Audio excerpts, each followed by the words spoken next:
Hello and welcome everyone. Welcome to OzByDrone.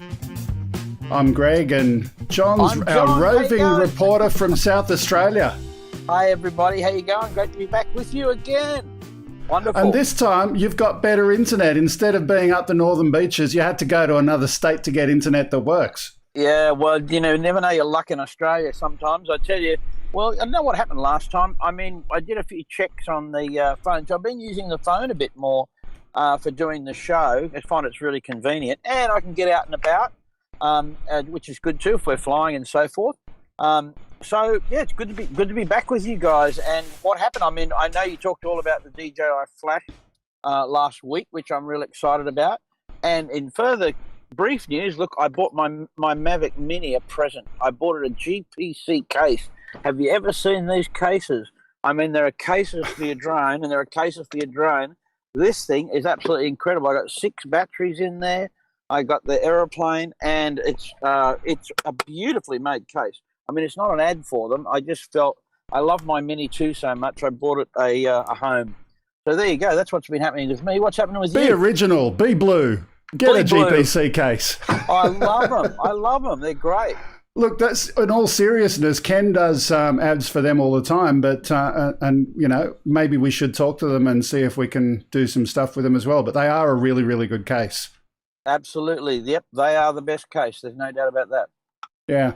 In other news, let me talk about something happening for me this week and a little bit relevant to Australia at the moment. For our international viewers, you may not have heard about Facebook and the news. Now, we're not a big media organisation by any stretch of the imagination, but we've been caught up in something that's a little bit of a child playground war between the Australian government and Facebook and news organisations in Australia. What the problem is, the news people said, look, hey, we're getting out of business because all of these different companies are profiteering off our material, like Facebook and Google. And the government said, okay, we'll help you out. We'll get them to go and pay you some money. And then Google said, we're going to pack up our toys and leave the playground. And they changed their mind and backed down from that. But then Facebook, they've removed all news from mainstream media organisations in Australia from their platform. But they're not the only ones. We tried to live stream to Facebook today and it wouldn't let us pre-schedule that. So some of those things have been blocked in our Facebook platform. Maybe we are a mainstream drone news organisation. Maybe that's what they're saying. But there you go. We've been affected as well. I managed at the last minute to do a manual live stream. So we are up on Facebook, but it's certainly a little bit different at the moment. I'm impressed that we're important enough to be blocked. I mean, someone must have noticed us if they blocked us, right? Absolutely. I thought we wouldn't even get noticed. Well, we've been noticed, all right. We must be a mainstream media news organisation with a specific specialisation. So with that in mind... Yeah, with that in mind, let's get on with the news. With that in mind, it is time for the news. OzByDrone News is brought to you by AirData UAV. Is your drone healthy or is it about to surprise you on your next flight? Don't wait to find out. Discover under the hood information and review the early signs of problems before you take off again. Use the discount code OzByDrone20 to get a 20% discount. There's a link to their website in the description. And don't forget, you can get a free trial as well if you want to do that as well. So... Now, you mentioned a minute ago the DJI FPV, and that is definitely our first news story today. The upcoming DJI FPV drone has hit Amazon in the UK, showing a March 1 release date. The listing includes an image of another product, along with a one-word description of Flash. Yes, that's the name of their product. Oh, good grief. Of Flash, making it seem like someone accidentally sent the page live. The listing was set live on February 14 with a release date of March 1. It also allowed those who got in early to pre-order the product at a very, very low price. The wait is almost over. Here's a question. Yeah. Here's a question. So all of this leak, this is leaking more than the White House. You know, is this really just DJI's marketing, do you think, or is it deliberate? Or I think they're copying the Apple model a little bit. So when you've got a great product, you know, or product that you know people are going to want, there's whole websites dedicated to what's next. You know, we've got websites for the Mavic 3. We had websites for the Mavic 5 and a whole lot of rumor mills. I mean, this is an industry. I mean, that really a news industry, if you like, just based on speculation. What's going to come next? Oh, we found this patent and we found this, and look, people love it. They eat it up, and because that really is what drives news, is demand. If you've got something that people want to know or excited about, they will tune in. Just if you've got an idea about what you might come in, they want to speculate as well.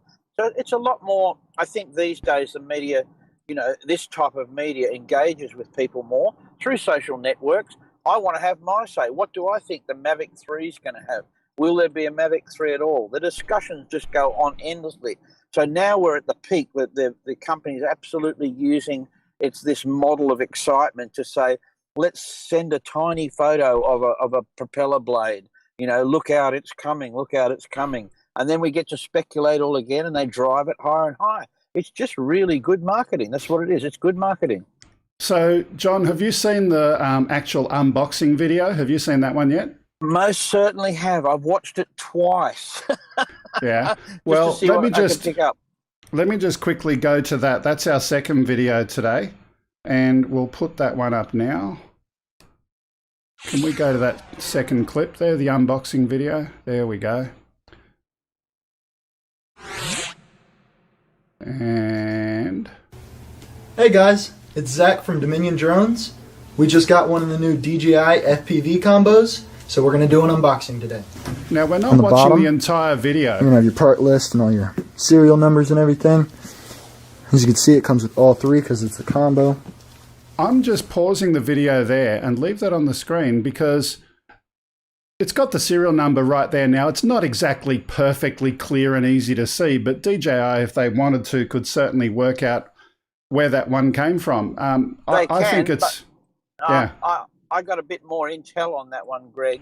That is actually a shop demo aircraft. And you can tell, if you watch it through carefully, when he picks it up, it's got nothing in the guts. It's an absolute shot. And he does mention at one time, he says, oh, this is a display model of the aeroplane. So we know that, you know, if you go into some of these stores, they just put the shell there. So and that's fine. And it looks absolutely fine. But now I could be completely wrong there, but just in the hint, he does say at one point, oh, this is a display model, whether that means that or not. I know. So look, again, it's fine because you can see the scale of it. When someone's holding it in front of you, you can tell, you know, what it really looks and feels like. And it does look like the real thing to me too. But anyway, of course, the photographs of the box tell you a lot because you can see the CE. You can, if you drill right down, you can see some numbers, and they're important numbers to be able to check out for sure. Yeah, I think it was definitely a pre-launch model, but I think it is a live flyable version of that aircraft. That's just my gut feeling. No, but anyway. I think it does look like it to me when he's holding and looking at the camera and stuff, because I know the display ones don't have ribbons on the camera and stuff like that. So anyway, have a look. It doesn't really matter. I mean, we're all going to know soon enough and get our hands on this thing, so that's going to be exciting. Yeah, absolutely. And speaking of racing drones, we've got an interesting story about racing drones with a little twist. There's been a long-running dispute between race courses and drone operators in the UK for streaming live action from tracks, and this has appeared to escalate on Friday as the chief executive of the UK Racecourse Association warned that a new streaming service advertised on Twitter on Thursday night is breaking the law. The drone sends streams with little or no latency to punters betting in the running on the Betfair betting exchange, giving them an important edge over backers watching coverage on racing TV or Sky Sports Racing. What are your thoughts on this? Is it legal? That's a good question. I mean, almost not enough information, would you say? I mean, I don't know. What's your gut feeling? Well, if I have a look at Australian previous court cases, and we've spoken about this one a long time ago, I think from memory it was tennis, and there was someone who, got a hotel room next to the tennis courts and broadcasted from out of that hotel. And happy days, they were able to do that. It got challenged in court, and the judge basically said, "Sir, if you wish to maintain privacy, build a bigger fence." Yeah, that right. was the response, and that was the legal precedent in Australia. What is it going to be, though, when you're going the next step and you're not in a property over the road, you're occupying airspace? If you're legally allowed to occupy that airspace, you can fly there. The question is the selling and restreaming of gambling-related information. I think that's the laws that they're probably going to use to state that they're giving someone an unfair advantage from a gaming perspective. Yeah, look, there's definitely a clear line between when you publish and sell something. Now, when you're actually photographing something, or like the guy doing the tennis, if he's actually on selling that and publishing it, and then, he was, that absolutely, then different. Now, if you were just there yourself, watching and filming it and not publishing it, of course, it'd be hard to actually prosecute in any way. And what would you prosecute for? There's no real perceived. So the actual act here is not the problem. It's the actual what you do with that property, that intellectual property afterwards. And so you often need to separate it. I've been working with a client this week, and they're talking about photographing for lawful purpose. And I said, look, is it legal in terms of privacy? So I said, well, you're not breaching privacy if no one ever sees it. One of the things about that we have a similarity, and look, everyone might be interested in this, in terms of if you were taking off in a helicopter and you're a passenger and you're looking down as you climb away, and suddenly Mrs. Jones is in the backyard in the Altogether by the pool, and you just happen to see it. Now, if you were quick enough to get your phone out to take a photo of Mrs. Jones, you were in a helicopter, you weren't in an illegal place, you were taking a photograph with your phone of something you can see from airspace. However, I wouldn't suggest that you publish the photo of Mrs. Jones, and Lloyd has put up a photo in his window, which I don't think we dare put up on air, but however, it is a public photo and published photo. And so I think you've got the future of privacy laws. Thanks, Lloyd, for taking that off. The future of privacy laws really are going to evolve around that. And look, I think the Google, Facebook thing is all about that. On selling of news items, profiting from other people's work, and whether I think the news is there anyway. Someone's telling the news. If you have your own private news channel, and of course, then if you're using someone else's footage and you're profiting from that footage, there may be a case to answer for. But here's the question: under what law? And I asked this question from the perspective of that there's it's certainly in the US been cases on you can't trespass the eyes. What you can see, and it's legal as long as you're not in an unauthorized location. Point one. Point two. That's an interesting point. You can't trespass your eyes. Point two, a camera is an extension of your personal property, and being able to film in a public place. If you're in a public place and you're legally allowed to be there, you can film it. What law is there against publishing? I mean, paparazzi do it every day. They do, and they sell the photos, and they use assumed names and everything. Look, the music industry uses this very clearly and has dealt with it a long time. We call it mechanical rights. So if you've got a song, I could sing a song now on here. Please don't encourage me. If I sang a song that was a published song, Lloyd's saying no, and it was another person's melody, I'm not necessarily creating a mechanical product to sell myself. I'm singing a song. Now, would you believe that there would be a very small royalty? I really believe a very small royalty that would go to the original owner through the way they sample broadcast. So we've got AMCOS and APRA and BMI and all these companies that sample digital media, and then they pay the composers, but not the mechanical owners. So listen, without getting too bogged down in it all, you say the right things. You can't trespass the eyes, but trust me, once you start profiting from an image that might be someone's private property, you do have to stand up and say, okay, and look, privacy laws are not mature at all. So in I Australia, think that's the challenge. I think it is. I think it's definitely a grey line. I think that, using that racecourse example, there probably is no privacy law in existence. This is just my gut feeling, but there may be something in the gaming legislation that they can use where they're using technology to get an unfair advantage to try and get better odds for themselves. That's just my gut feeling. It is. Imagine this one. You go to a cricket match and you've paid your ticket to go in, and you've got your video camera and you're streaming the cricket live, out on your Facebook site, which you or your YouTube site, which you might monetize. There's so many areas that are a problem. But that's different because you're not in a public space. Once you're in the stadium, you're subject to the terms and conditions that came with your ticket. Right, and different category provided in there. Exactly. Yeah, that's true. Yeah. Yep. Look, we won't dive in a lot more. I think it's a grey area, but let's move on from one grey area to another and talk about climate. Weather researchers are discovering the value of using drones for science. In a project designed to help understand the current climate issues, they're using the Boral fixed-wing UAV equipped with specialised sensors to gather data from areas around Barbados. The project brought more than 100 scientists from Europe and the United States to work on understanding these climate issues. Our interest in the topic is not so much the climate side, but the equipment used. But for the record, the project is called EUREC4A, EUREC4A, also known as Elucidating the Role of Clouds Circulation Coupling in Climate. Let's watch the video.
So look, a LiDAR-equipped aircraft there, got some GNSS, etc. A nice fixed-wing aircraft. Any thoughts or comments from you, John? Oh, look, I just, I suppose you saw the size of the ramp there, and this is where we're taking a bit of a break from the ramp and going to VTOL. But again, if you've got something that's going to fly for 6 or 7 hours, you don't want to be dragging around vertical motors that don't do anything. So yeah, it's interesting. I mean, I look at it. Obviously, they're operating at high altitude, and look, there's a nice toy that's come out. It's a little delta wing jet with tilt rotors on it, and I've seen it for, I think on Amazon for about $149.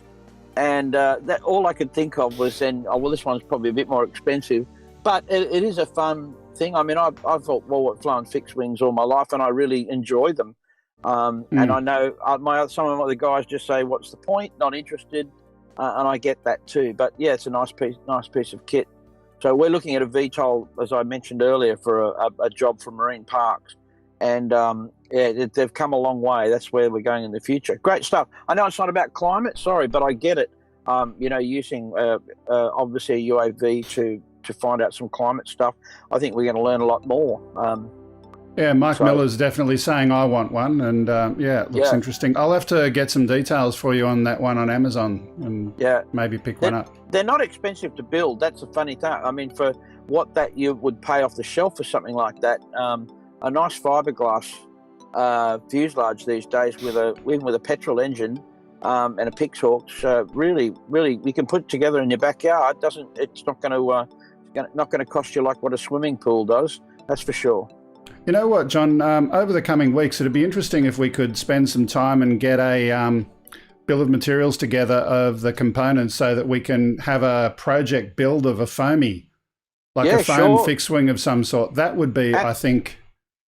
Absolutely, yeah. Well, we can, we could get a lawnmower to fly or something. You can do anything these days. honestly, if you've got enough power, and it's a light lawnmower. But there's plenty of options these days in multi-rotor. And the kit, the new RG plane Pixhawk platform is fantastic. So if you look at the software for that mission planner, you can configure it for tilt rotor tri-motors. You can have XH. You can have all of the obviously all of the quads, hexacopters, octocopters, every version, and then right through the fixed wing. Then RG plane's got software for boat autopilots, and I mean it's just a fantastic hobby in that sense if you get into those type of autopilots. And we find the Cube is pretty much in a lot of high-end stuff these days. Yeah. Airplanes that are worth a couple of $100,000, and it's a very reliable. It's an American autopilot, and we love it. It's a beauty. I'm just watching, and Mike Miller is saying he did see a video of a lawnmower flying, and with that, it's probably time to move on to our next story. Cut to the next story, you might say. Yep, okay. Oh, good. That's a cutting comment. Boom. Flyby Technology, based in North Yorkshire, England, has developed a drone pilot course to fly drones across the pond in other countries. The course is a first of its kind and will allow international BVLOS pilots to pilot from a single location. The drone training course will be taught by a former RAF, Royal Navy fighter pilots and Army Air Corps helicopter pilots in collaboration with Flyby Technology instructors. Now, Swoop Aero is one company already doing some remote piloting, flying drones from its Melbourne headquarters all the way in West Africa, but these pilots have been heavily trained and have years, if not decades, of experience in the industry. Interesting topic, BVLOS, and then some. Do you think that this is going to be a big part of the industry going forward? Absolutely, mate. BVLOS is the thing at the moment. Everyone in the industry is talking about BVLOS.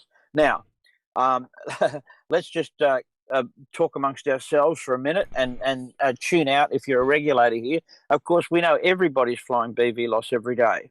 We're technically...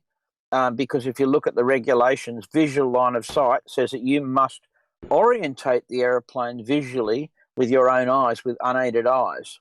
So FPV, even in its nature, even if technically, if you drill right down to it, even though the aeroplane is right beside you, within visual line of sight, technically you're supposed to navigate it that way. So looking in the screen is a no-no. Well, we're way past that, everybody. I'm sure you'll agree.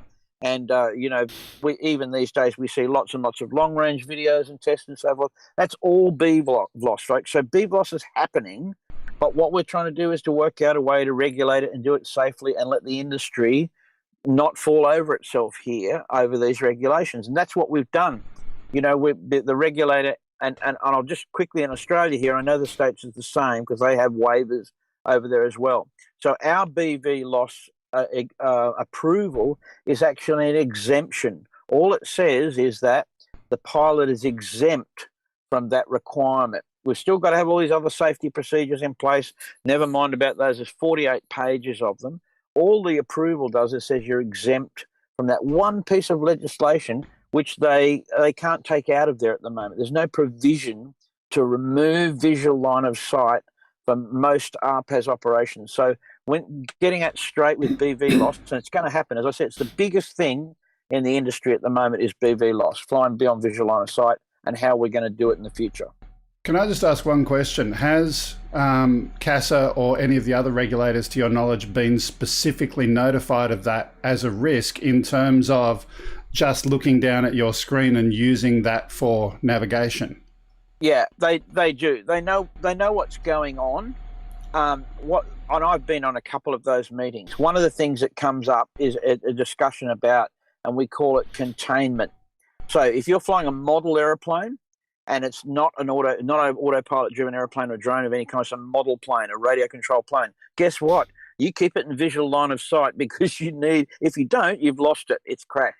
and it's gone into the ground. And so this is what we call the first level containment, where velocity. So now, once you've got an airplane that can fly with automated system or stabilizer that will go beyond that, what's the next level of containment? And the answer is the C2 link, the radio link. You can only fly as far as your radio range or your fuel will allow. So at the moment, they know most quadcopters are around 30 minutes, and we know that we're getting ranges. Well, we see the videos of ranges of 5 kilometres and 10 kilometres and so, but that's a containment strategy. BVLOS promises a much greater range, of course, but it has different strategies. So CASA now model a safety on, yes, we know people are going out BVLOS illegally, but they're probably not going much further than at the very most 10 kilometres in terms of quadcopters and so forth, and very unlikely to go those sort of, I know that the DJI equipment will do it, but you're running low on fuel. You're going there and you're coming back. That's all you're doing, So that's a containment strategy, and the shorter answer is yes. There's a risk case around that containment strategy. Once you pilot your aircraft through the 4G network, as long as you've got enough battery power, different story. The different containment level. What's the containment level in 4G? 4G coverage. Obviously, you can't fly outside the coverage of 4G, so you've got another containment level as well. Okay, interesting. I'd like to hear more one day about CASA's position on that. Is it pretty much that they understand the containment levels right now and they'll only do something if there is an incident and then they will prosecute? I think that's probably the unwritten version of the way they would be operating. Well, yes, absolutely. If you don't have an accident, it's hard. There's a problem there as well. But they're constantly giving the message out, fly within visual line of sight, and give yourself a chance of not having a more serious accident, perhaps. But they understand it. Yeah, they're the regulator's well aware of what's going on. They have to maintain a position of, this is what the rules say, and the rules are really, really quite clear. And it's silly. There's so many people flying BVLOS all the time. Like right now, tens of thousands are doing it at the moment, and 13-year-old kids, wacko, everyone's doing it.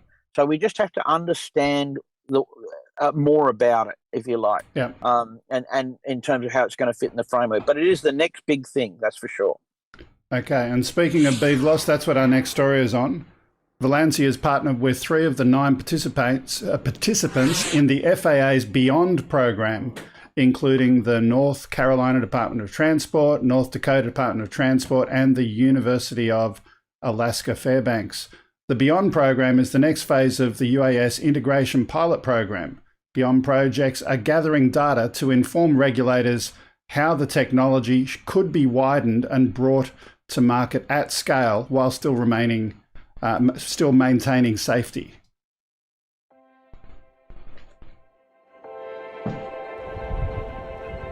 It's a fuel filter. We need another one. So this is one of the companies that we just mentioned there, Valencia, and this is some of their BVLOS capability video. Autonomous delivery services, you'll be back up and running in no time. Now, at face value, there's nothing revolutionary about what we're watching in the video, but there was one thing that caught my eye as I was watching it.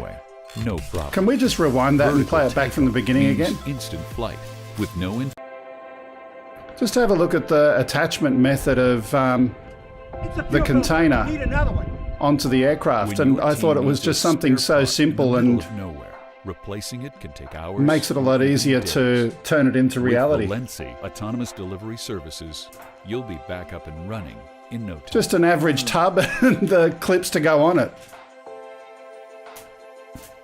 Have you seen that kind of attachment methodology before, John? No pilot, no runway, no problem. Yeah, absolutely. Vertical yeah, it's great. Means instant flight with no infrastructure. But have you seen that attachment methodology being used in any projects before? Traveling up to 100 miles per hour. Oh, for a cargo container? Payload? Sorry, I missed that bit. Yeah, the payload. No, I for haven't seen that. I meant, yeah. With payloads up to 50 pounds. But it's just your average, plastic container that you get from Kmart with the same clips, but they've gone one step further, and the clip that it clips onto on the lid that's built into the aircraft has got a release mechanism for when you get to the other end and the container's just there. Yeah, it's a lunchbox. It's a lunchbox. Look, I just thought it was interesting. So did you see the way they landed the rover on Mars the other day? No, I didn't catch it, no. Okay, so that's interesting. Drone That's delivery very much is- like what we're using in Canberra there with the Google wing. Yep. And what that does is it comes down to a certain height, and then a crane, so it doesn't have to actually get anywhere near the ground, which is a good idea. And if it releases it, so yeah, the latest Mars landing was fantastic. And the other thing is, there's a multi-rotor that flies around with the ground rover and does a lot of work. You got to check that out. That's fantastic. Yeah, I will have to do that. Drone on. You're breaking up a little bit where you are, John. I tell you what, while you're breaking up, I'm going to pause from where we are, and I'm going to go to our guest. We were looking. Let's mute John. I'm going to mute him and turn him off. Right now, we're going to go and have a chat to our guest, Dave, and Donders. Who is Desmond and what is a Donder? Let's start with that. Yeah, good evening. Desmond is a motorhome, or an RV as they call it in America, and possibly where you are as well. And a Donder, or a Donder, depending what part of Scotland you're from, is to wander aimlessly towards your direction, and you don't really care when you get there. It's a laid-back sort of break, holiday, The Australian equivalent possibly of a walkabout? Probably, yeah, but yeah. Yeah, it's funny, when I saw the term Donder when I first came across your channel, we were recommended to check you out by our guest. I think it was 2 weeks ago, and the term Donder, and I just suddenly equated that with the term wombling around. Anyway, there you go. Just aside. We do womble. We're a member of a Facebook group called Wild and Wombling, and we're trying to change perception of people's attitude towards free camping, and we clean up where we park. We have litter pickers, and we go round and we clean it up, that kind of thing. All of which has got absolutely nothing to do with drones, but it's part of what we do. Okay, so let's do this. We're going to play your video in the background, and we're going to talk over the top of it and have a chat, but there are some bits where you talk. Let's just have a look here. To Desmond's Donders. Let's head off on a Donder. So your standard intro. Hello, and welcome to our Christmas COVID calamity. A COVID calamity. 20th December, Lockingdorp. Because of the new rules and advice, we have decided to change our plans and head for some of our favourite spots. Now, I've edited a lot out of this clip. This was a 20-minute clip, but I've edited it down to about 4 or 5 at the most. But you're using your method of doing this photography, I would say, is storytelling, but you're using the drones almost as B-roll footage in between the storytelling, but at the same time, the drone footage is also the feature footage in between the storytelling. It's a little bit weird. Tell me about what you do and why you do it. It's just easier for me to tell the story with the stills and the video, and allow the drone to tell the story of the area. Even after nearly 4 years of drone flying, I am still amazed by the perspective that a drone gives you on an area which you've known for years. I've been going to this spot for nearly 35 years, and yet the last 4 years it's opened up to me again because I can look at it this way. And you can see in this it's quite windy from the water, and I tried always to get there with my original drone, a Spark, and it was like you were saying before, it could get there, but you had to turn around and come back. It was because of the way the wind is at this place. And with my latest acquisition, I was able to fly the island in not the perfect conditions and have a look at the castle, which you get a look at. It's just opened up this area for me all over again. So what aircraft is this one? This one's the Mavic Air 2. Okay. And that gives me time to go, and I flew around the island 3 times. Yeah, I saw some nice orbiting and flying around there. Nice island. So tell me, get back to the storytelling for 2 minutes. What is the island and how is it what it is at the moment? That's, well, it's Loch-in-Dorb is the name of the loch, and this is the island in the middle of it, and that castle is the Wolf of Badenoch's lair. It's where he went to hide out when he burnt down Elgin Cathedral.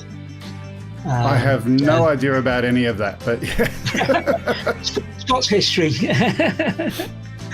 And he was a friend of one of the landowners up here, and the landowner over at what's happened?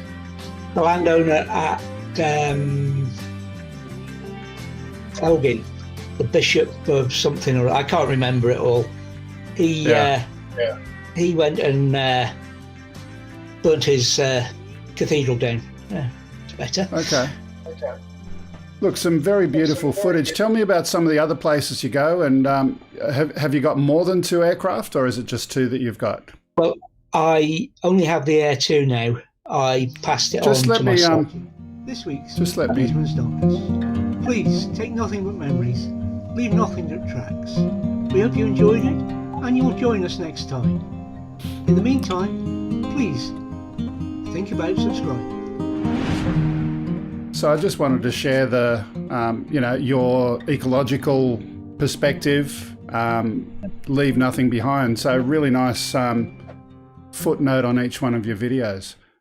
You were saying some of your more recent tracks and where you've been going, what you're doing, what's coming up. Well, we've been pretty limited for the last year, like most people, and we haven't been far. Saying that, we fitted a trip in out to the West Coast, and we had this trip that the COVID calamity. We were on a trip, and we were supposed to be going to Glenlivet, where they make the whiskey, over Christmas and New Year, and we were going to do a tour around just that area because of the limitations we were under. And then, of course, they decided that the limitations weren't enough, and we had to go home Christmas Day. But we tend to stay in Scotland. You may have heard of the NC 500 in Australia. It's Nope. They're trying to sell it as the equivalent of Scotland's Route 66 in America, and it's far from it. But it's a tour of the coast, basically, of the north part of Scotland, and we've been doing that for 30 plus years and still not seen all of it. So we'll be doing some more of that. But we visit castles, we anything that is worth a trip to see. And since we've been doing this about 6 years now, we found places on our doorstep even that we didn't know existed. When I say on the doorstep, I mean within a mile and a half of the house. That we just didn't know were there, and we've lived here for 20 years now. Okay. So if anyone wants to check out your channel, we've got Nightbot going and putting the channel link in the chat. So please do go check out Desmond's channel. If you would like to see some drone featured storytelling, definitely here's the place to go and have a look at that. I did ask the question before and I got interrupted by my thoughts. Do you have any other drones? No, I used to have the Spark and the MA2. Yep. I now just fly the MA2, and my son flies the Spark. Okay, got it. He takes it with him. He's got one of those jobs that you wish you had heard about or knew about. He gets paid to drive around Scotland and all the best parts of Scotland as well. And he takes the drone with him and takes photographs. He's more interested in stills than video, which the Spark is perfect for. Sounds absolutely lovely. Well, we have something that we do with our guests, and normally we play Stump the Yank. I couldn't change the audio, but we do have instead... Ladies and gentlemen, boys and girls, it's time to play Stump the Yank. Or in this case, Drop the Scott. That's right, ladies and gentlemen, boys and girls, we're going to play Drop the Scott, where we're going to share some Aussie trivia with our guest and find out how much he knows about Australian slang and terms. It's time to play Stump the Yank. Or in this case, Drop the Scott. So Desmond, we have a little bit of fun. This is just something different to throw in the show when we have guests on. And Lloyd, who is our comic relief in the background and also the person who puts the stuff up on the chat, has a question or two for you. What do you got for us, Lloyd? Okay. Can you tell me what is a drongo? Is it an Australian dog? Go ahead and give it your best guess. What is it? A bit of an idiot is what I was going to say. Okay. See, that's the problem with all the Celtic-based languages. Y'all speak the same bloody stuff. Basically everyone except for the Yanks. Yeah, exactly. It should be. Okay. All right. Let's get moving right along. Let's see. I had a couple good ones here. Okay. What's a mozzie? Mosquito. 2 for 2. We've got midges in Scotland. They eat mozzies. Oh, okay. John, you got one? You can't see them to swap them. That's the problem. John, if you got one, bail me out of this mess. Now, listen, what you got to realise that my heritage is Scottish as well. And so, the rhyming slang thing, all of the stuff that we use, a lot of it came from the UK, So, I mean, I know. with the one, if you to be Australian specific, to budgie smuggler, right? Yeah, so that's an oldie. No, budgie smugglers are. Budgie smugglers are British because that's where the first time I heard it was on a British television show. So. Okay, so what we've got to do then is we've got to use, you've got to use wildlife. What's a chook? From kangaroos or something. Chicken. Oh yeah, that's okay. Bloody hell. Okay, let me just go with one. What would you be listening to if you were listening to Akadaka? Now you've got me. Gotcha. Finally. AC/DC. All right. Oh my God. He did well. See, this is the problem. I found out something about AC/DC, and that was that one of the members of the band was Scott as well. Recently, I only found that out the other day. I didn't know. Quick little pause and interlude. Wayne King, $10 super chat. Hi, Greg and team. Thank you, Wayne. Appreciated very much as always. I don't know if that came up on the screen before, but I just wanted to. I tried putting it up, and it's doing its thing right now. It's starting to lag down on me, so you know how that goes. Oh, okay. Let's move on. It was fun having you on. We're running a little bit behind today. Well done, David. Thank you very much. Thank you for being on as our guest, and stick around in the chat and have a chat to some people if you've got a few moments more. It was lovely having you on. Well done. Love your work. Thanks for inviting me, Greg, and thanks to Angela for putting me forward. Absolutely. And after the show's over, you'll have to email me with a suggested guest for another day. It always helps me to get good ideas. Thank you again. Okay, let's get back to the studio with John. And there we go. Okay, let's get through it quickly. This one is denied GPS. And I'll just scroll up to get that info. Testing is in progress as part of the Israeli drone delivery pilot program to examine BVLOS flights in a GPS-denied environment. The tests demonstrated drone navigation directly to the destination point without the need for any satellite infrastructure. Their lack of connection prevents interference from third parties seeking to disrupt missions. NavSight, the vision-based technology was used for the test, was provided by SciTech. This camera-based solution allows for AI to assist the visual situation awareness for autonomous day and night missions and lets the drone understand its surrounding environment like a human pilot. The drone uses an operating system called FlightOps.io, which supports the operation of multiple drones, BVLOS, in shared airspace as well. That sounds pretty impressive, if you believe the marketing. Have you heard about any of this before? Oh no. John, you seem a little bit frozen there. So we'll stick with Lloydie for the moment and we'll go over to you. But look, I'll say what I think John would have said if he was there, in that would be a pretty impressive kind of capability if it is actually all there, particularly flying in shared airspace and the risks associated with safety with that. But I would come back and I would say, you know, Israeli capabilities, they're definitely on top of a lot of the high-tech capabilities in some fields, and perhaps they're getting into this as well. I wouldn't be surprised if this is actually real. Was I supposed to say something now? I was waiting for an intelligent response. But I forgot, I've got you. That was it. I'm at a loss. You just dropped me in here like, you know, it's like, I don't even know what the story was, to be honest with you, because I'm still trying to figure out what I got too many windows opened up, okay? Oh, John is back. He's back. Thank God for that. With no audio, though, Quit Johnny. slacking, John. You're on mute. Still on mute. No, I can hear him fine, Greg. In which case he'd have to rejoin because I can't bring it back. So in the meantime, let me go to story 107. We're going to quickly go through them.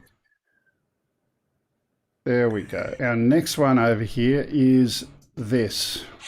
Which number is that, so I can kind of keep up like I know 107. All good things must come to an end, and even apparently some not so good things. The failed Trump Plaza in Atlantic City is no more.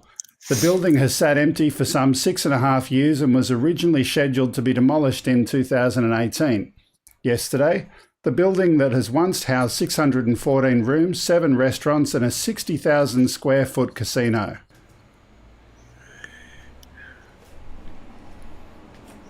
Atlantic City. After sitting vacant for years, the seaside husk came tumbling down this morning like a house of cards. Mere weeks after the Trump presidency also came to its end. Oh, I knew they were going to say that. New York played of course they were. City had just legalized gambling a few years before. Trump spotted an opportunity and bet big. $210 million big on a gleaming, towering temple of glitz.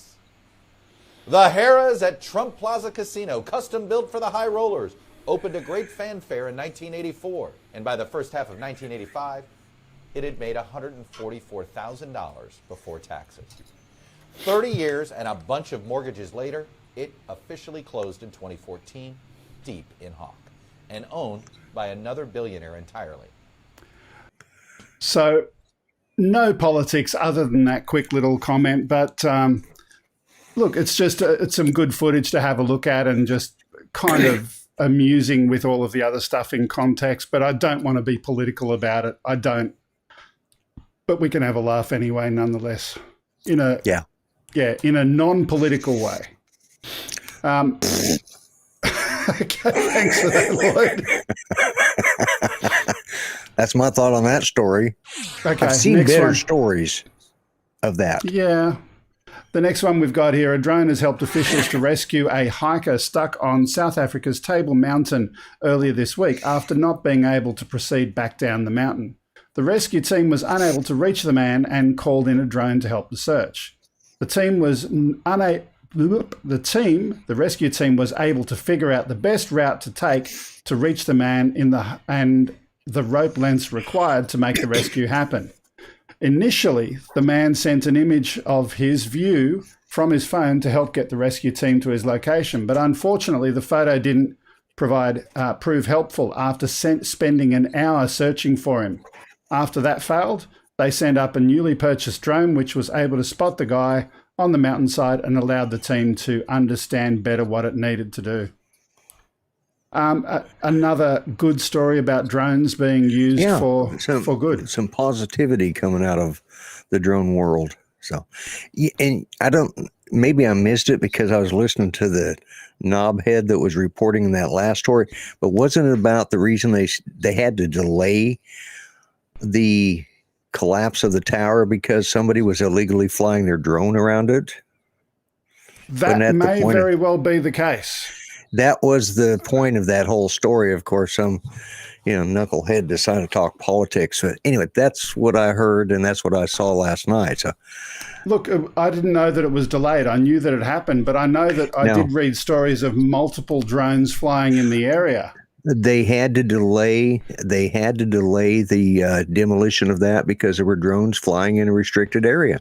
That's what the story was was about. Of course, everybody's got to do their own thing with it, but that's what I took from the story. That's why it was probably in the drone feed. They couldn't say that because then they'd be guilty of being one of the people flying in the restricted airspace. Probably so, yeah. But right, so they had drone footage themselves of the demolition. Yeah, but yeah, I don't know what footage they had there, but I do know that they had to delay the destruction of that building because there were some drones flying illegally. It doesn't mean that the newscaster didn't have. And there again, it was a great drone story that some reporting knobhead had to put a political twist on, which is the problem. The only reason I played it is because there was some drone footage, but let's move on. Okay. All right. Great job with the South African finding him lost. It's not like there's nothing out there but just flat plains, and they couldn't find the guy. It's not flat. Oh, okay. All right. Table Mountain. What do I know?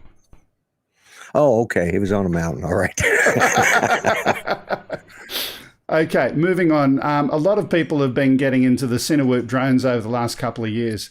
These cinematic FPVs allow you to get high-quality footage on generally small rigs. But if you're looking for a really high-end result, there's now more options available. There's been demand for drones that can carry high-end and heavier cameras. One of the pros at designing these is Andy Shen from Shen Drones. Now, this footage was provided by NERC.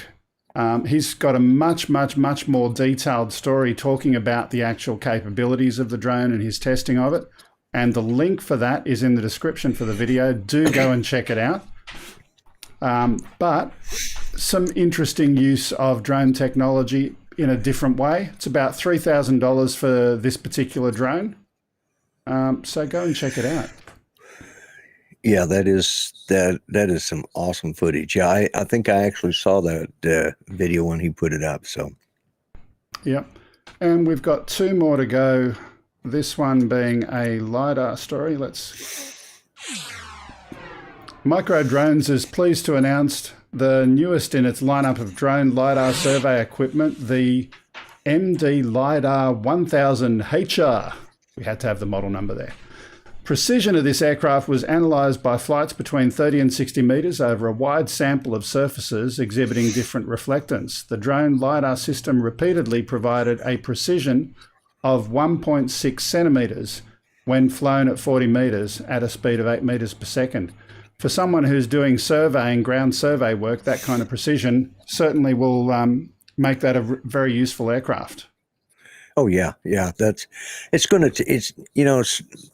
I think the day of surveying in the near future, the day of surveying with the sextant and the all that equipment, the tripod and all that stuff, I think it's going to be replaced by drones. I really do. Maybe not right away, but there's almost not a square. It's already been largely replaced. I mean, John's got some of that gear where he's got the RTK system and the separate base station providing local telemetry details and syncing up with gear on board the drone. So, yeah. Our last little one we've got over here is some footage of a fire. This is out of Australia. Drone footage of clouds of smoke from a prescribed burn in a state forest near the forestry town of Manjimup.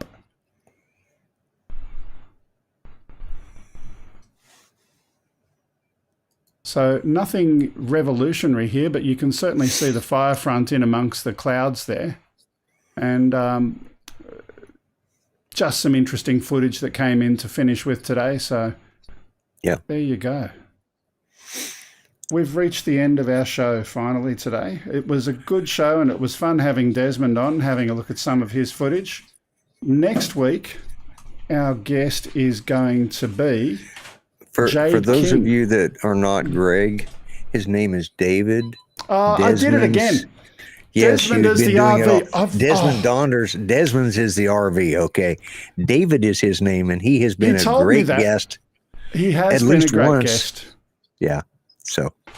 David. His name is David. His channel is Desmond's Donders. Donder. Yeah.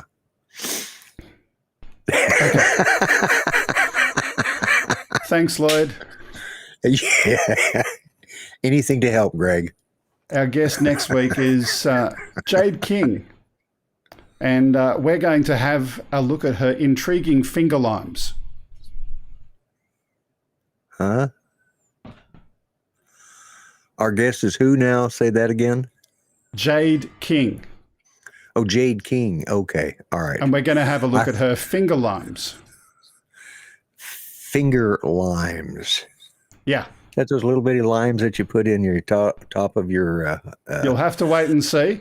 But she's an interesting person. And the comment about Jade King, if you found yourself watching MasterChef last year, both the adults and the kids versions, you may have noticed Australian native foods were at the forefront of some amazing and creative dishes. Wattle seed, Davidson plums, Warrigal greens, and the intriguing finger limes. Now, Jade is on the land, but she also uses drone technology to help her with her agriculture. So we're going to talk to her. Okay, now I got to look up what finger lime is because people are writing about how good it is in the chat. Now, it's like caviar. Oh, that's what I need, fish eggs. Okay. So I've got a comment from Joe Black. He's saying, don't forget the thumbs up. Please do a thumbs up for the channel today. It's been fun here. What about the DDoS attack on the Plex servers?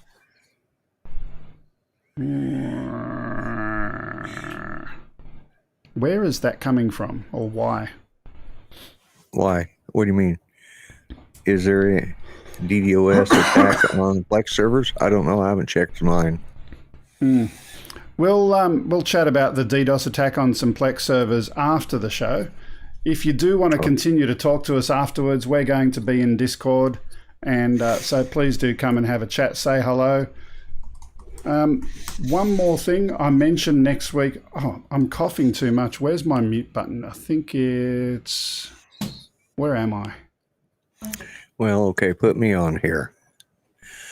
Yes, don't forget to join us in Discord after the show. Greg will be right back after he gets through hacking up a lung.